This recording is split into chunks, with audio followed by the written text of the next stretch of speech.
In a way, kind of worked from subtraction to be in a movie about and to play a cult leader, I guess, in a film feels kind of loaded already with past sort of attachments and associations. So actually, Sean Durkin, the director, and I thought it would be most beneficial for the story to make Patrick a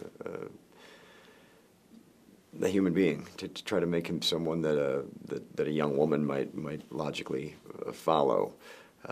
And if the character of Patrick is too over the top and too much a Svengali and too obviously evil, I think that she loses credibility. So it needed to be someone that was believably interesting enough and vital enough for people to want to follow.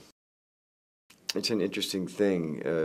I never really researched mind control or whatever, but these are things that I think happen. I think if you fall in with a bunch of people and you're in a vulnerable state, you believe things.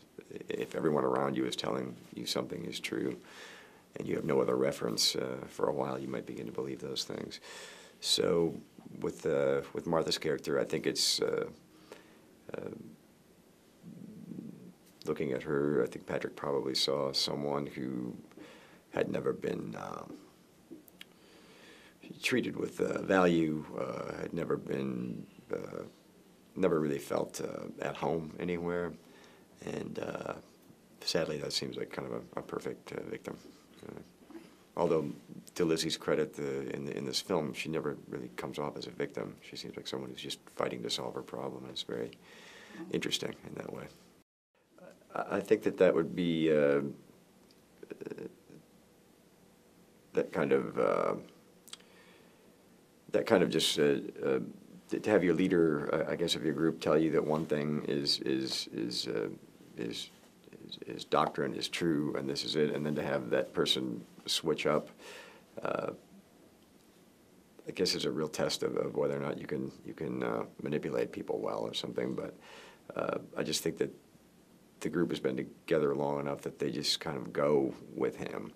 I'm oversimplifying a little bit, and it's really not. I think it's something that's certainly a part of the movie, but it's something that's explored, I guess, in a really deep way in the film. So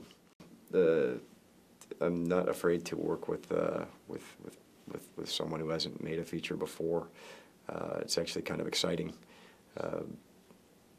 Sean had just written such a great script that I placed a great deal of trust in him, just knowing that he'd written this really beautiful piece, and speaking to him on the phone, his idea of how to tell the story seemed to make sense to me. And so it really doesn't matter what kind of experience someone has or doesn't have. If they know how to tell the story, I want to be part of it. And he didn't disappoint. A lot of rehearsal. Usually we would go to whichever part of the farm the scene was going to take place and rehearse a little bit. And Jody, the DP, and Sean together were great at capturing performance. They're less interested in a beautiful shot and more interested in making sure that the story's being told. So we would rehearse a short time. They would figure out where to put the camera, which is a very important decision to make as filmmakers. And I guess they always put the camera in a pretty good place because they captured what we were doing well, I thought. So there was a little bit of discussion, and Sean was kind enough to let me bend his ear each night about the next day. So we might talk about dialogue that might change or possibilities for what was ahead. We didn't want to talk too much about it because the mystery is interesting, and just kind of letting things happen in the moment is what's most interesting about film, I think.